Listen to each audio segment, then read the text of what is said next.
berkas Peggy dilimpahkan ke kejaksaan, kira-kira bisa P21 nggak tuh? Nah, saya ini udah puluhan tahun di dunia hukum, ya bisa aja, nggak ada yang nggak bisa. Oh. Meskipun buktinya iya, lemah, bisa ya? Bisa.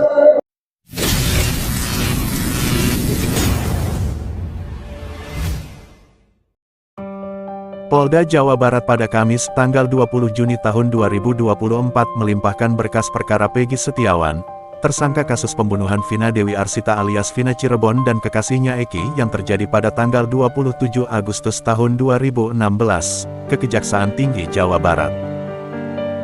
Pelimpahan itu terjadi di tengah keraguan publik bahwa Peggy yang seorang tukang bangunan itu memang pelaku sebenarnya, karena keluarga dan teman-teman sekerja Peggy memberi kesaksian bahwa Peggy berada di Bandung ketika pembunuhan itu terjadi.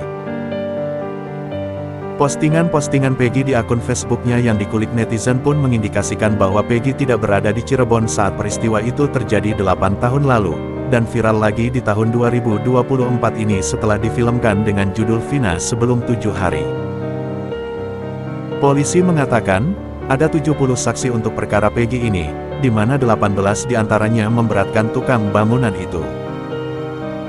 Polisi juga menunjukkan salah satu bukti yang membuat Peggy ditetapkan sebagai tersangka, yakni sebuah foto.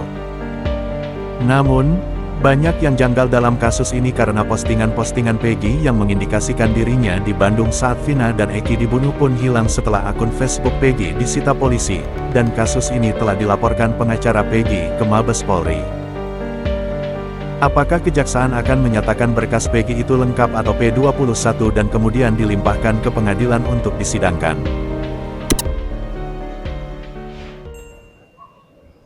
Ya, saya melihat memang ada unsur dipaksakan ya.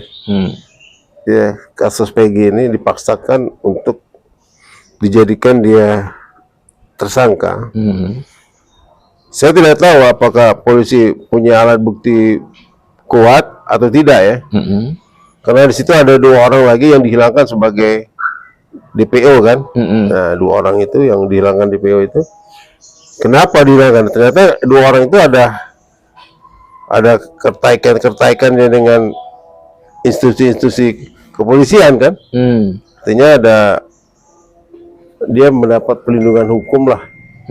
Yang bagus dari penegak hukum, dari kepolisian. Jadi hingga bagaimana rekayasa perkara ini akan berjalan terus ya, seolah-olah akan menutup persoalan-persoalan yang sebenarnya.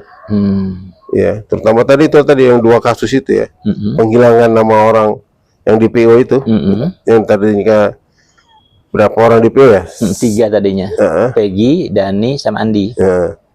Ini 2 ini kan yang dihilangin gitu loh. Nah, kenapa si Peggy doang yang jadikan tersangka kan gitu? Nah, ini ada apa? Nah itu. Nah, kalau itu ya itu tadi aku bilang, informasi saya dapat ini melibatkan petinggi-petinggi Polri. Kalau saya informasi didapat ya, ada petinggi Polri yang harus dilindungin gitu loh. Indikasinya Pak, ada apa? Sehingga ada kesimpulan. Ya di sosmed aja saya baca. Indikasi di sosial media aja, dari keterangan kemarin ada Farhad Abbas ngomong, siapa Ketua Peradi Oto Hasibuan. Gitu. Jadi itu udah jelas gitu loh. Kalau menurut karena nggak mungkin seorang lawyer itu nggak mungkin berani dia bicara kalau nggak buktinya kuat. Saya nggak yakin itu. Pak, Bapak yakin nggak kalau di film itu kan digambarkan ini latar belakangnya karena masalah percintaan? Ini bukan soal percintaan sebenarnya. Ini persoalan perdagangan narkoba yang mengaitkan mafia narkoba dan melibatkan petinggi-petinggi Polri. Itu. Apalagi saya lihat bapaknya almarhum itu kan mantan penyidik narkoba. Betul. Kemungkinan besar dia nggak mau disuap kali. Nah, akhirnya dikorbankan anaknya kan gitu. Bisa jadi kayak gitu loh. Karena bapaknya kekeh gitu loh. Ini memang resiko. Polisi narkoba itu berisiko kalau dia konsisten dengan nilai-nilai hukum ya, konsisten dengan idealisme hukum dia kan itu artinya dia pasti ada ancaman itu. Dan korban anaknya. Anaknya jadi korban itu loh. Iya. Apalagi saya dengar yang narkobanya ada anak-anak petinggi juga gitu. Tuh. Pelakunya katanya. Iya. Pak, terus Jadi dia menangkap anak petinggi Polri yang kena kasus narkoba. Dia melawan. Nah, bapaknya ini melawan gitu. Ini korban anaknya. Berkas Peggy dilimpahkan ke kejaksaan, kira-kira bisa P21 nggak tuh? Nah, saya ini udah puluhan tahun di dunia hukum, ya bisa aja, nggak ada yang nggak bisa. Meskipun buktinya Iya, lemah, bisa ya. Bisa. Harapan Bapak Pak terhadap kepolisian? Ya harapan saya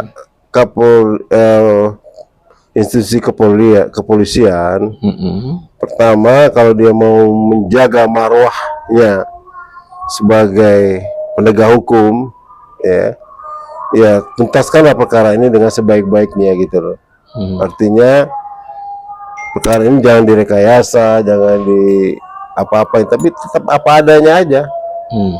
Udah di BAP aja, siapapun tersangkanya dimunculkan aja, nggak usah ditutup-tutupin gitu loh.